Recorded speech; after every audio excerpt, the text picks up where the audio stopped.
ഈ വീഡിയോയിൽ നിങ്ങൾ കാണുന്നത് കണ്ണീരണിഞ്ഞ അപേക്ഷയാണ്, യാചനയാണ്. ഭാഗ്യരാജ് എന്ന് പറയുന്ന തമിഴ് സിനിമയിലെ എല്ലാമായിരുന്ന ഒരാൾ മരണപ്പെട്ട് അദ്ദേഹത്തിൻ്റെ മൃതദേഹം വീട്ടിലേക്ക് കൊണ്ടുവരുന്ന ആംബുലൻസിനടുത്തേക്ക് ആളുകൾക്ക് അടുക്കാൻ കഴിയാത്തവണ്ണം ക്യാമറകളും മൊബൈൽ ഫോണുകളുമായി എത്തിയവരോടാണ് കൈകൂപ്പി അവർ ആവശ്യപ്പെടുന്നത്. നിങ്ങൾക്ക് TRP വേണോ? നിങ്ങൾക്ക് നാടകം വേണോ? നിങ്ങൾക്ക് കണ്ണീര് വേണോ? ഞങ്ങൾക്കൊരല്പം സ്വകാര്യത തരൂ. ഒരു മരിച്ച ആളിനെ കൊണ്ടുവരികയാണ്. സംഗതി ഏതാനും നാളുകൾക്ക് മുമ്പ് സലീം കുമാറിൻ്റെ സംസ്കാര ചടങ്ങിലും സമാനമായൊരു സ്ഥിതിവിശേഷം കേരളത്തിൽ കണ്ടതാണ്. അദ്ദേഹത്തിൻ്റെ ശവസംസ്കാര ചടങ്ങ് നടത്താൻ അന്ത്യനിമിഷങ്ങളിൽ വീട്ടുകാർക്ക് പോലും അടുത്ത് നിൽക്കാൻ കഴിയാത്തവണ്ണം ക്യാമറകളും മൊബൈലുകളുമായി കുയിലുകൾ പാറി നടക്കുന്ന ഒരു കാലത്താണ് ഇതുപോലെ ഒരു സംഗതി ചെയ്യുന്നത്. സത്യം പറഞ്ഞാൽ ഇത് ഓരോരുത്തരുടെയും വ്യക്തിപരമായ ഒരു സംഗതിയല്ല.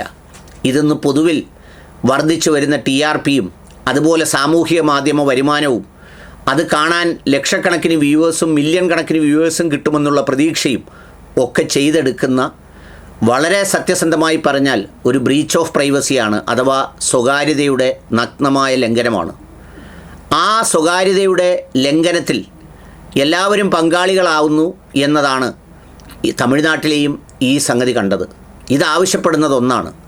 സർക്കാരിനോടും ബാക്കിയുള്ളവരോടും, പറ്റുമെങ്കിൽ കേന്ദ്ര സർക്കാർ തന്നെയും ഇത്തരം ചടങ്ങുകളിലെ ബ്രീച്ച് ഓഫ് പ്രൈവസി അതൊരു ക്രിമിനൽ കുറ്റമായി തന്നെ എവിടം വരെ പോകണം, ഒരു മരണ വീട്ടിൽ ഏത് സാഹചര്യം വരെ പോകണം, അവർക്കെന്തെങ്കിലും പറയാനുണ്ടെങ്കിൽ പറയാം, അല്ലെങ്കിൽ അവർക്കെന്തെങ്കിലും പ്രതികരണമുണ്ടെങ്കിൽ എടുക്കാം, അവരുടെ അനുവാദമുണ്ടെങ്കിൽ ആകാം. അതല്ലാതെ ഇത് ഇഷ്ടപ്പെടാത്ത, കാരണം ഏറ്റവും പ്രിയപ്പെട്ട ഒരാൾ മരണപ്പെട്ട് കിടക്കുമ്പോൾ ആ ഹൃദയവികാരമുള്ളവർക്ക്, അഭിനയമില്ലാത്തവർക്ക് അതൊരിക്കലും മറക്കാനാവാത്ത വേദനയുടെ നിമിഷങ്ങളാണ്.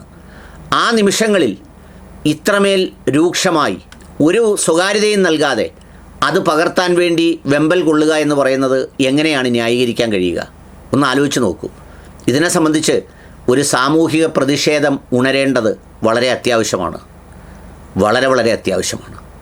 അത്രമാത്രമേ ഉള്ളൂ.